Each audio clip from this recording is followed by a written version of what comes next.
Alright, hey there YouTube.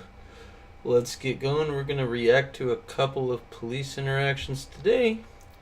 This is just a random video that just popped up on my feed. I have not seen any of the videos we're going to watch. We're just going to go for it, and I'm going to tell you what I think about this crap. You know, there's a lot of bad policing, and I think that's the worst thing for a good cop is a bad cop that people say nothing about.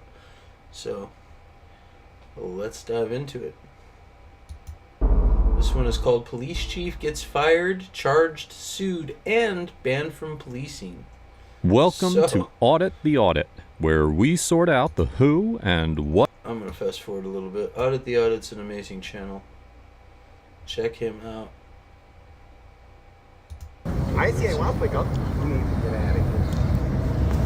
Right now, you disturbed my peace. Leave. You just committed battery. No. Yes. No, you hit me with a flashlight. That's battery. Get out of here. How is that right? Leave. Battery, right? Mm-hmm. Call the cops. Yep, that's right. You call the cops. You just committed battery. You got it? Chief of police. Call the cops. That doesn't work that. I'm the chief of police, so if I want to hit you with a flashlight, I can damn well hit you with a flashlight. Okay. Well, I've heard that logic before. Let's see how this goes. That way, dude. Yeah. You're gonna tell me the law? What, you think some legal scholar on the Supreme Court? No. But like, what are we doing?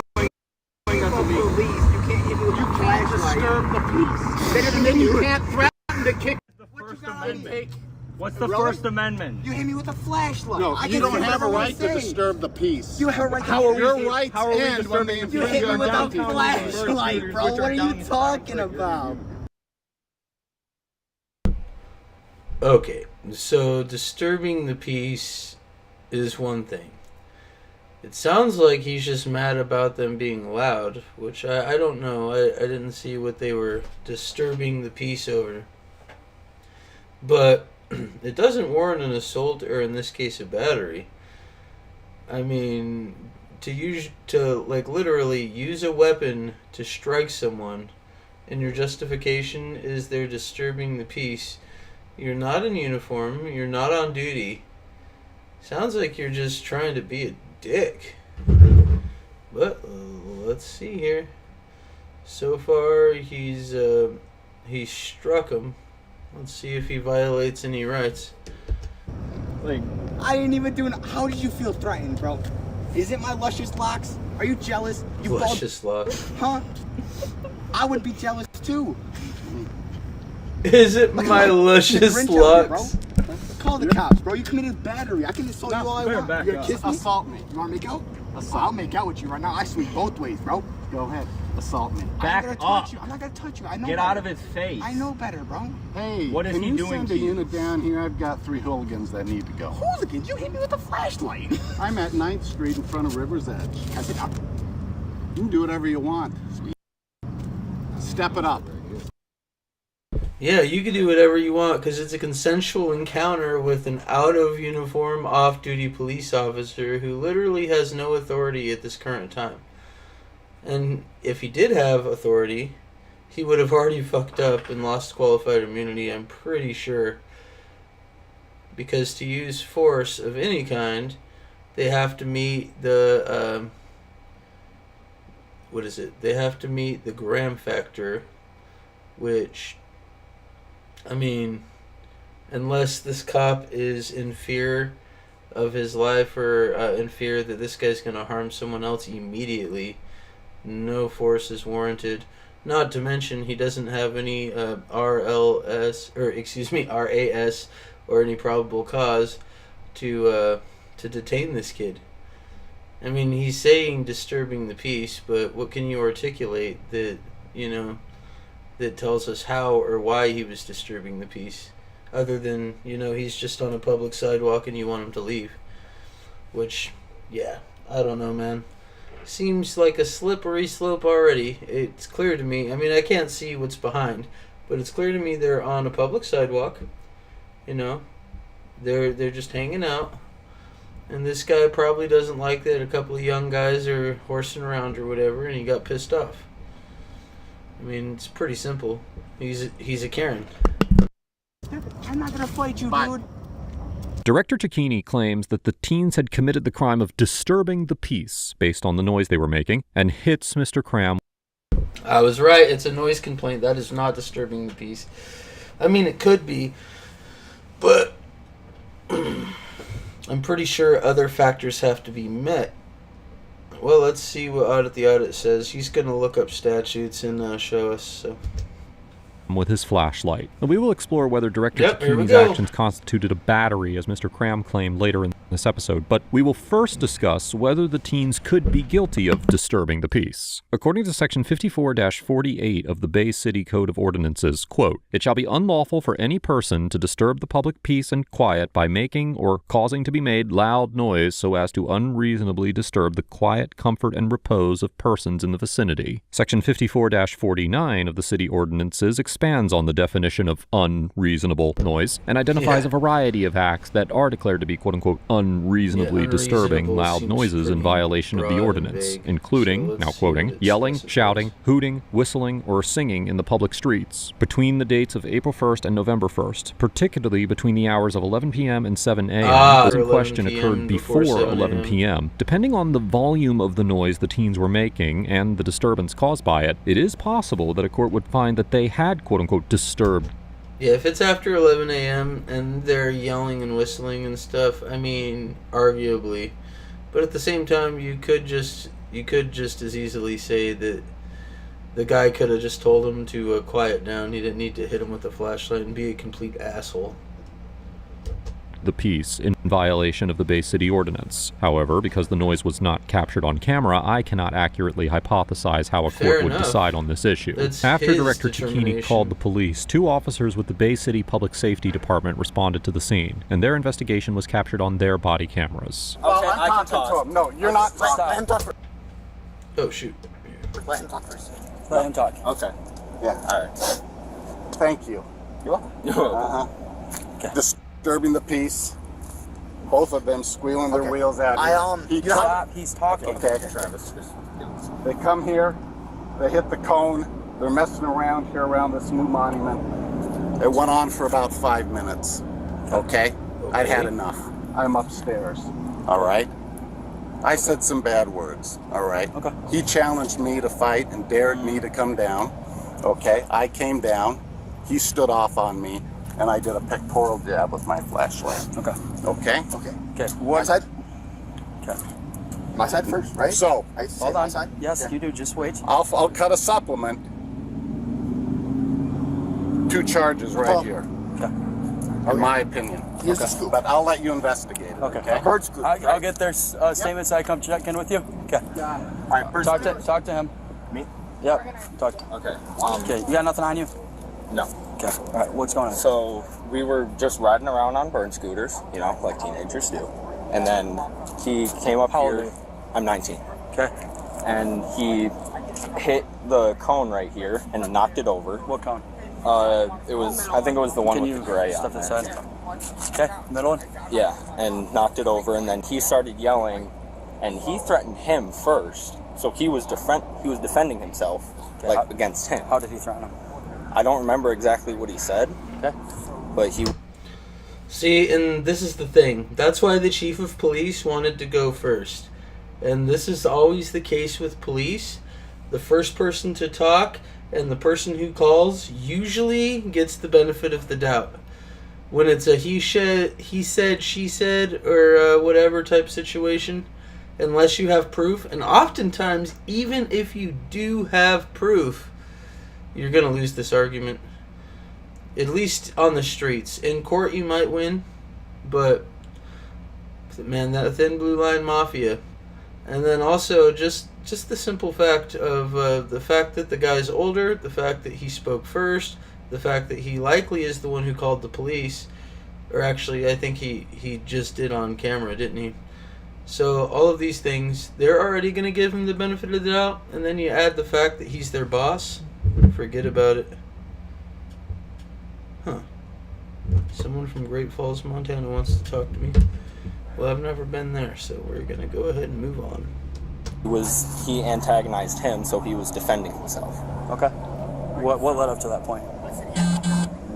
We were riding around down here. We were going down there, turning around, coming back up here. We were riding around this thing a little bit. Okay. And then, so you hit the cone, and then what happened? He hit the cone. Sorry, that's what I meant to say. He hit the cone, then what happened? Then he started yelling at us, and he defended himself. Where did he come from? He was up there, up at the top. Okay. And he was like, "I'll come down there and beat your ass." Okay. And we waited down here to see if he would actually come down, and then he came down. Travis was standing right there, didn't say a single word. Right. And like on the road, and he came up and hit him. I don't know if it was like in the chest or the rib cage, but he hit him with the flashlight and then started shining it in his eyes. Mr. Whelan tells the officer that Director Cicchini hit Mr. Yeah. Kane in the chest with his flashlight. That's pretty bad. And that, you know, I don't want to like just give the kid the benefit of the doubt right away, but the way he articulated the story sounded pretty matter of fact. It didn't sound like he was embellishing even in the slightest. We were riding around. My buddy hit the cone on accident or on purpose, whatever. He didn't say. He said he hit the cone. Teenagers fuck around. We get that, okay? And maybe it is, what did he give him the charge? Disorderly conduct or something like that. Disturbing the peace. Maybe that is a valid charge. However, you're off duty.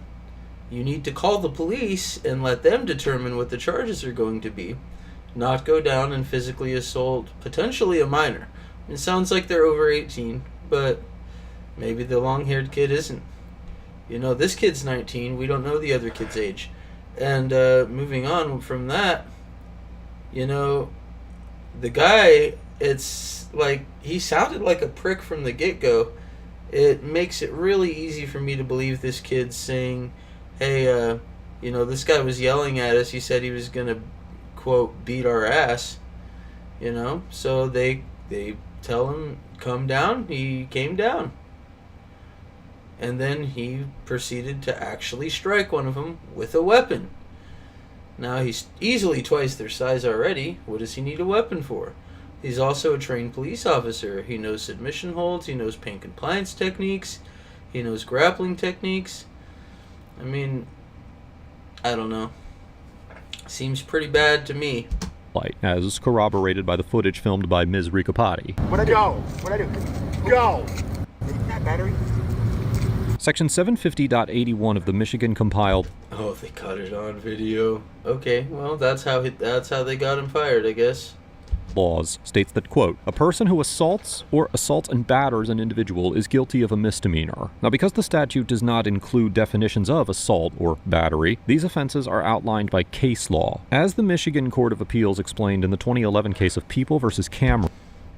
Now, I'm pretty sure that kid would have gotten his butt whooped by the old guy if he did it, but when that old guy struck that kid had every right to defend himself with force and potentially with a weapon.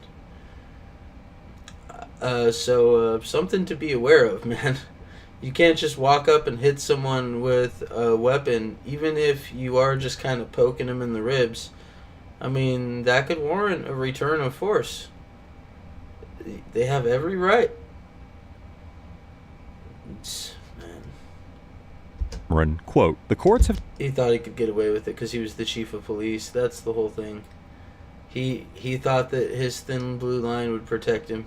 defined a battery as an intentional, unconsented, and harmful or offensive touching of the person of another. It does not matter whether the touching caused an injury. The court also expanded on the definition of an assault, stating that, quote, the courts have defined an assault as an attempt to commit a battery or an unlawful act that places another in reasonable apprehension of receiving an immediate battery. Thus, every battery necessarily includes an assault, because a battery is the very consummation of the assault. So accordingly, you can double it is dip. likely that a court would conclude that Director Cicchini committed an assault and battery against Mr. Cram. Assault and It is battery, notable, yeah. however, that Director Cicchini did not simply batter Mr. Cram with his hand, but hit him with a With a flashlight. weapon, Under yes. Section 750.82 of the Michigan compiled laws, quote, a person who assaults another person with a gun, revolver, pistol, knife, iron bar, club, brass knuckles, or other dangerous weapon. At the moment he wielded it as a bludgeoning device, it became an iron bar or club and was no longer a flashlight. So he absolutely meets this standard of what is it, assault with a without weapon, I would intending assume? to commit murder or to inflict Or great battery bodily with a harm weapon. less than murder is guilty of a felony, according to Section 17.10 of the Put Michigan those criminal letters. jury instructions. Quote, a dangerous weapon is any object that is used in a way that is likely to cause serious physical injury or death. The instructions further explain that, quote, some objects, such as guns or bombs, are dangerous because they are specifically designed to be dangerous. Other objects are designed for peaceful purposes, but may be used as dangerous Absolutely. weapons. The way an object is used or intended to be used in an assault determines whether or not it is a dangerous weapon. 100%. Like I said, the moment he wielded that flashlight as a weapon, it was no longer a flashlight, it was now a club. It is a bludgeoning device. And I mean, fair enough. But you can't just walk up and use a club on some kid because you don't like what he's doing. Like, he might be committing a crime. That 100% could be true. But you, my friend, just committed a felony because his misdemeanor offended you. So, like, geez, and a violent felony. This is a violent crime. I mean, it doesn't seem really too bad, right? Because when we watch it, he just pokes him in the ribs. But, as a matter of fact, it is a violent crime. You know, it's a violent felony. Weapon. Now, while there are ways that a crazy, heavy man. metal flashlight could be used that would likely cause serious physical injury, such as forcefully bludgeoning an individual over the head, Absolutely. in this situation, Director Cicchini jabbed Mr. Cram in the chest with the flashlight. Now, although this action could certainly cause injury, it is improbable that a court would conclude that it was likely to cause serious injury or I death. don't and know therefore, that, it is because- unlikely that Here's where I disagree slightly. Because if you take a metal object like a flashlight and you forcefully jab someone in the ribs, you could break their ribs. And I mean, it's a could. But what you're doing with this, and he didn't hit him like this, he hit him with a jab. Now, the problem with the jab, let me see. So this is a cigar, but if I take my cigar and I hit someone with the cigar, it distributes the force over the surface, right? But if I jab them with the end of the cigar, it puts the same amount of force at a smaller point. So here's the thing. If I'm jabbing someone in the ribs with a metal object that has some, I mean, it's flat, it doesn't have a point, but it is narrow, right?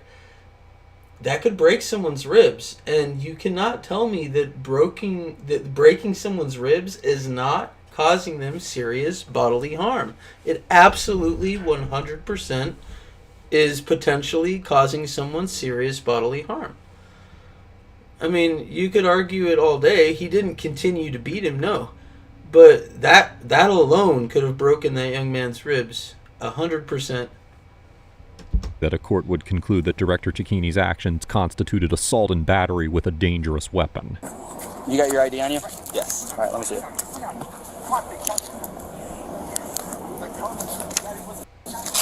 Okay, go ahead.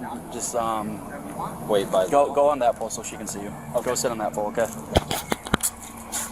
Oh, bird scooters, right? I was riding. You know how like when you press the brake, the back wheel locks up and it makes a squeaking noise, right? Okay. And you can drift when you do that. It's kind of fun, right? Okay. I get it's kind of late and stuff, right? Right. But he's up there. He goes, "Hey, big shot, you want to go?" Right? Because he said, "Why don't you keep it down?" I said, "I'm not doing nothing wrong." He goes, "Hey, big shot, you want to go?"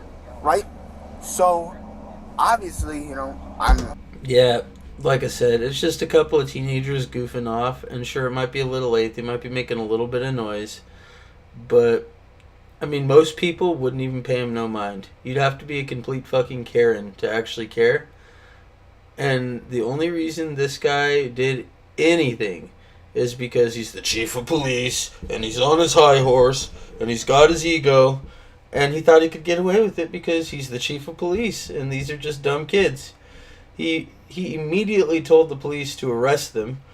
He was hoping they wouldn't investigate, but let's see what happens. I mean, A dude, 18 years old, I can hold my own ground. I'm gonna hold my own ground, right? Okay. So I didn't know who he was, right? This random old guy, older guy, not trying to be rude, right? So I said, yeah, come down, we can go, right? He's threatening me to fight me, right? And I stood right here. I said, what's up? He walks up to me and like, I'm not gonna hit you, I promise. He goes like that and jabs me like right here in the ribs with the flashlight. Okay. And then he said he felt threatened. My hands were at my sides. I don't know. I didn't swing at him. I didn't pick up. What did you do when he walked down? I just stood there. I said, what's up? Like, I didn't know who he was. He looked at his badge. I seen he was a cop. I'm not going to swing at a cop, you know? I have more respect than that. You know, he has Okay. authority over me. He's better than me, you know? All I know he's... So he hits you in the... actually, no. He doesn't have any authority over you. He is a private citizen while he's off duty. He's a civilian. That badge means nothing. And that's the thing. It's the thing that cops need to understand. Your badge means nothing. You do not have authority over private citizens unless they break the law. Okay? You have the same amount of authority over them that they have over you. In fact, if they witness you break the law, they can in fact arrest you for it. It's called a citizen's arrest. Now, it's not as normalized as it once was, but that doesn't make it any less valid. Let's be real about that. Private citizens have the right to arrest people just as much as cops do. You know? Stomach with the flashlight. Like then the what? rib cage, not the Okay. stomach, bro. Okay. Not bro, but I'm sorry. then what? And then that's... He's trying to keep his composure, but he just started crying. Let's be real about that. He's in emotional distress because someone with perceived authority over him has battered him, and I think he's afraid that these police are not going to advocate for him. And you know what? That's a valid fear. He's afraid that these cops are going to just side with their boss, and you know, either that or his ribs are actually hurt. Like, he could have bruised ribs. It's not like broken ribs, but it's freaking painful. Can't breathe good or nothing, you know? I don't think he is. I mean, he's standing normal and everything. I think he's just emotional. Like it. He was like threatening me to swing on him. He wanted me to swing on him, Why? right? How? Yeah. Like he would get He up wanted and you he to was like, swing on him I'm so he supposed could to go. smack Say- you over say, the this head is with my that face, this is his flashlight. face. It That's was like what he threatening me, wanted. like, swing on me, bro, swing on me, swing on me. Come on, big Say shot, that- swing on me. Did he say that? Yes. He was like telling me, Gabby, was he not telling No, listen. Sorry. Hey, I'm talking to you. Okay, We'll yeah. talk to her. He was literally telling me to swing on him. When was this? You didn't mention that before. It was like after the effect of the, like when he came down here and showed me his bed. As soon as he showed me his bed, I was out, right? I'm not Okay, gonna fight a but- cop. So he comes out. You Yep. say, "What's up?" Yep. Then you told me that he comes up to you and pokes you in the stomach with the flashlight. Like jabs. It wasn't a poke. Dude, if it was a poke, I wouldn't even have made an effect. I would have just left. Jabs you in the stomach with the flashlight. Now Yep. you're telling me that he was telling you to swing on him. That was after. When? He jabbed. Already, this female officer is trying to minimize and discredit what this kid says. Oh, he poked you with a flashlight. And then she immediately tries to question him and say, oh, you didn't say that before. He's telling you the order of events as he remembers it. He's telling you what the cop said after he poked him, and you're trying to discredit everything he said by mixing up his words. This is something police do on purpose. They try to mix up what you say on purpose to throw you off. I've even seen something called the nana nana boo boo effect, where when you're trying to tell a story, they do this to you for a second to make you fucking lose your place. It's ridiculous, and it's a shitty tactic. Stabbed me in the stomach, and then he was like, Especially when someone's emotionally distressed. Like, this kid literally just broke down in tears it was only for a second, but he did, absolutely. And then this lady's gonna try to manipulate what he says. It's ridiculous, and they're trained to do this. This is completely by design. come on, big shot, like threatening. Like, you know, What exactly did he say though? Right. like, 'Cause you me. said a couple So I was times. mad, right? I'm mad, right? He jabbed me in the stomach with a flashlight. So what did you say when he jabbed you? I was like, I don't even remember. I think I said something about like I should fight him, right? Because that's battery. No, I said that's battery. Right? Because that's battery, right? Is it not? That right there, 100%. Why you don't answer questions and why you ask for a lawyer. Because he just said that, oh, I think I was going to fight him. But that didn't actually happen. We saw the footage. He never said he was going to fight him. Not at that point, at least. And him misremembering that, even though he corrected the detail, he already said it. And as we know from Miranda, anything you say can and will be used against you. So, you know, that Fifth Amendment's important. Shut the fuck up, don't answer questions, invoke your Fifth and Sixth Amendment rights right away. Man, if he would have just said, I don't answer questions, I have video evidence, that's all he should have said. And then he should have said, I would like to speak to an attorney. But we'll see what happens. Maybe this cop gives him the benefit of the doubt. I haven't seen very many times where that's happened, though. Okay. Hitting with an object is battery. And then what? And then I just walked away. I walked that way. I'm pretty I walked sure to the hitting other you side. at all is battery. You say something to him. I and said then that's how- The fact battery. that he used an And he said, object no, makes it's not. it You're worse. going to jail for disturbing the peace. Okay. I said that's not a jail-worthy crime. Okay, but where does Right? the swing on me, hit me? Okay, it goes after. Because I was talking to him, right? I was like, you know, I'm See, she's interrupting him to try to discredit what he says. It's ridiculous. Let him finish his story. I'm sure he's getting there. kind of mad, bro. I could fight someone right now. Don't reach in your pocket. I'm so sorry. I'm sorry. That was out of pocket. Anyways, so I was like, I should fight you. That whole don't reach into your pocket police safety thing,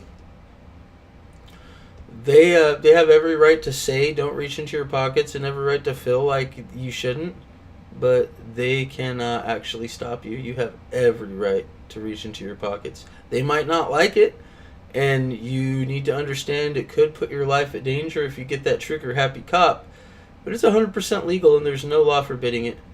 No law says that I can't get something out of my pocket just because a police officer is in my presence. That's preposterous. So I hit him, right? I should fight him, right? He hit me with the flashlight. That's This is self-defense. after the fact? Yes, way after, like Okay. probably 5 minutes after, right? He's like, I should hit him back. This is self-defense. If he hits me with a flashlight, I'm an unarmed dude, Where was right? he when you were saying this? Where were you? Like right there. He was like right there, right? And we were on the other side of, you'll see that little circle So then thing. you guys are talking and you say you should hit him. I'm mad. Like I could hit him, Okay, then right? what? And he runs up to me, like not run, but like Yeah, you shouldn't have said that, bro, because she is literally going to twist that every time he says anything. She's going to say, but you said you could hit him, or you said you were going to hit him. And she's going to use that to try to justify the jab. That's why she's messing with what he's saying, even though he already said all of that happened after the guy assaulted him. She's trying to mess up his story and say that happened before, because see what it'll do is it'll give the chief justification for his jab. They're trying to find a way to justify the assault. So she's doing everything in her power to try to get him to misspeak and say that, yeah, it's quite obvious, but this kid doesn't know any better. No one ever told him to assert his rights or even what his rights were. He knew enough to know that was a battery, though, so. fast walks up to me. He's like, hit me. And like points toward his chin. Like I'm gonna hit him. And I said, no, I'm more mature than you, or I'm not gonna hit you. And he goes, hit me. And I'm like, I'm not gonna hit you. Good job, Mr. buddy. Cram explains to the officer that Director Cicchini kept telling him to hit him, although he could not remember exactly what words Director Cicchini used. Fortunately, Ms. Ricupati also captured this part of the altercation in her recording, which shows that Director Cicchini repeatedly told Mr. Cram to quote-unquote assault him. Call the cops, bro. You committed battery. I can assault you all I want. back You gonna up. kiss me? Assault me. You wanna make out? I'll make out with you right now. I swing both ways, bro. Go ahead. Assault me. Back I'm not gonna touch up. you. I'm not gonna touch you. I know. Get out of his face. I know better, bro. Yeah, assault me, and watch his hand with that flashlight. He's adjusting it so he could fucking. I gotta watch my language. He's adjusting it so he can bash this kid over the head with it. Watch him. Watch what he's doing. He's prepping to use that mag light to just annihilate this kid. He wants to. He's not down there because the kid did anything illegal. He's down there because the kid made him angry, and he literally wants to kill him. He doesn't just want to hurt him. He wants to kill him. Look at him. He's holding that light like he's going to just bonk him.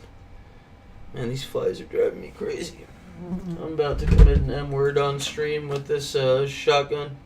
These flies are driving me crazy. And this is my fly swatter. Anyway. Now, while most speech is protected by the First Amendment, as the Supreme Court explained Fighting in the words are 1942 not. case of Chaplinsky Okay, he's going to explain. I don't need to do it. versus New Hampshire, quote, "It is well understood that the right of free speech is not absolute at all times and under all circumstances. There are certain well-defined and narrowly limited classes of speech. The prevention..." All of the things that the kids said were protected by freedom of speech by the First Amendment. But what that officer said was not. That is fighting words. He was challenging that kid to a fight. And that is not protected. That is a call to action, a call to violence. When you are calling someone to action, calling for violence, it's just the same as yelling fire in a theater. You're calling people to action that could result in bodily harm or possibly death even. And that is against the law. It is one of the only types of speech that is not protected.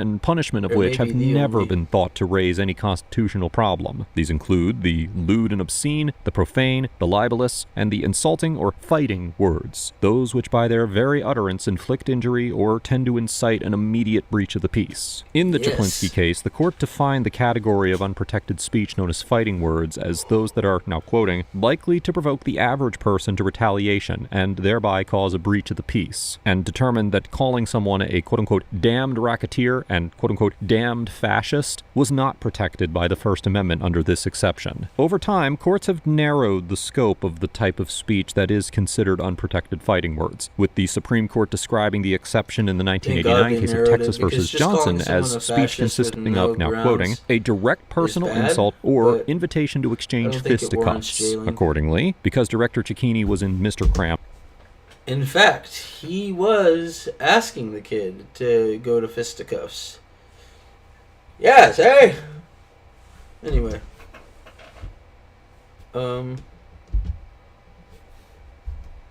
Muted on accident. Oops. assault him, it is certainly possible that a court would find that this speech fell into the fighting words exception and was therefore not protected by the First Amendment. I went and hit him, right? Mm-hmm. So, yeah. Then what happened? And then you guys got here. And I asked him if I could sit down. He said, you're free to do whatever you want. I walked over here. I seen you guys pulling up and I stopped. Now I'm here. I didn't threaten him in any way. I don't know how he feels threatened. So the original altercation was because you were Squeaking the tires on the bird and he scooters. yelled at you from up there. Yeah, is that a worthy thing to hit someone's flashlight? It's Because he's not chief of police? He's above me? He's better than me? On September 18th, 2022, the day after the altercation, city leaders received a citizen complaint about Director Cicchini's conduct and placed him on administrative leave. On October Amen. 2nd, while he was still on leave, I gotta give credit to the city. They put him on leave the very next day. And then just right after, they made him retire, resign, whatever you want to call it. But it looks like within 5 days of them reporting, they forced his retire. So Director Cicchini announced his retirement. The Bay City Public Safety Department requested that the Michigan State Police investigate the matter, and state investigators sent a report of their findings to the Bay County Prosecutor's Office. The Bay County Prosecutor asked the Michigan Attorney General's office to appoint a special prosecutor to review the case. And on January 23, 2023, Attorney General Dana Nessel announced that former Director Cicchini would be charged with misdemeanor assault and battery against Mr. Cram. On March 5, 2024, Mr. Cicchini entered a plea of no contest to the charge as part of a plea agreement. he just deferred. No contest. Wow. Well, I mean, they got you dead to rights. So that required the former chief to complete an anger management course, perform 40 hours of community service, and relinquish his Michigan Commission on Law Enforcement Standards license, which would prevent him from working as a police. He didn't get any jail time, but they pretty much bent him over and ruined his life. He got an anger management course, whatever, 40 hours of community service, whatever. I mean, those things, that's like a slap on the wrist, right? But relinquishing his Michigan Commission on Law Enforcement Standards license, that means that his career is over. And granted, it was a forced retirement anyway, so he was ending his career anyway. But, you know, maybe a little bit of jail time was warranted, but they did more than they do normally to chiefs of police who do things. It's very rare that they do anything, so. Police officer in the state. Once Mr. Cicchini completed these requirements, the charge was dismissed, as specified by the plea bargain. Okay, I don't agree with that. They just slapped him on the wrist. I hope to God this guy sued. January 25th, 2023, Mr. Cram filed a federal lawsuit against Mr. Cicchini, alleging violations of his 4th and 14th Amendment rights. Amen. The lawsuit was dismissed on November 9th, 2023, after the parties agreed on a settlement, with Mr. Cram being paid $90,000 in total. Overall, Director Cicchini gets an F for maintaining a belligerent and hostile attitude throughout the encounter, instigating an altercation with a group of young people over something as trivial as some noise, and assaulting and battering an 18-year-old to whom he had threatened further physical violence. Although Director Cicchini was off duty, his actions and demeanor... Look at that fake cheeseball smile. You couldn't force a smile more than that, I gotta say. He looks constipated.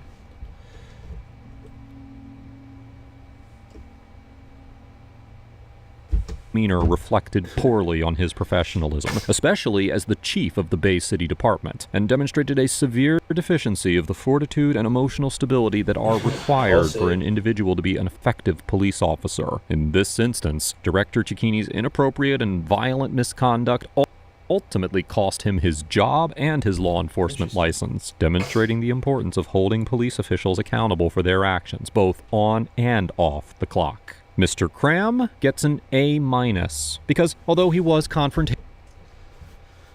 Yeah, he didn't do too bad, but he should have asserted his right to not answer questions, in my opinion, and I don't mind the confrontation with police, although a lot of times it warrants escalation, or it creates escalation when it's not needed.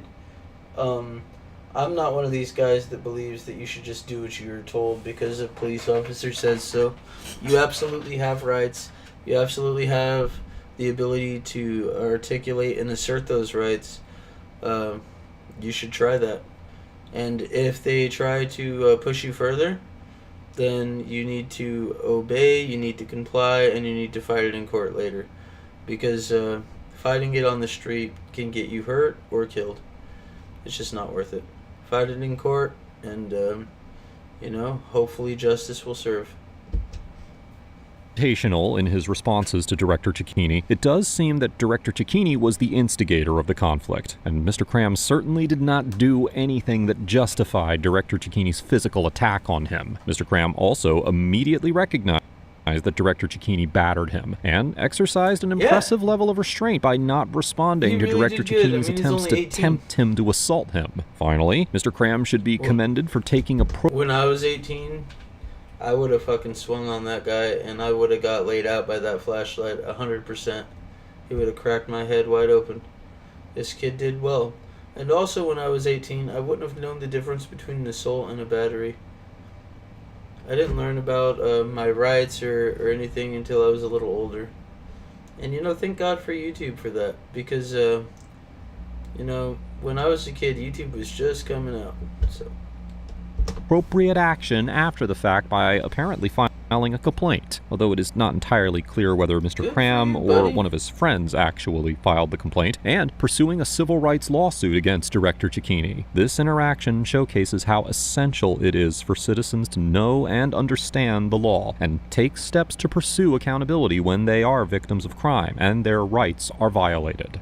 The next episode covers trespassing, handcuffing, and obstruction, and is brought to us by Code Blue Cam's channel. Be sure to check out the description below and give them the credit that they deserve. On September 9th, 2021, during the last few minutes of a Black River Falls High School football game on the University of Wisconsin La Crosse campus in La Crosse, Wisconsin, Officer Ames and Officer Barton of the UW La Crosse campus... Anyway. What time is it? I have to get ready for the farmer's market. My buddy is doing the dunk tank today, and we're gonna go make him get wet for the people. So thanks for watching. You know, if you did, leave a comment. Tell me what you think. Tell me what you think I could do better, or even if you like the content. You know, subscribe if you don't mind. I really appreciate it. It helps me out. And I noticed that over 90% of my viewers are not subscribed. So let's try to fix that up, man. I appreciate you guys. Thanks for watching. You know, have a good day.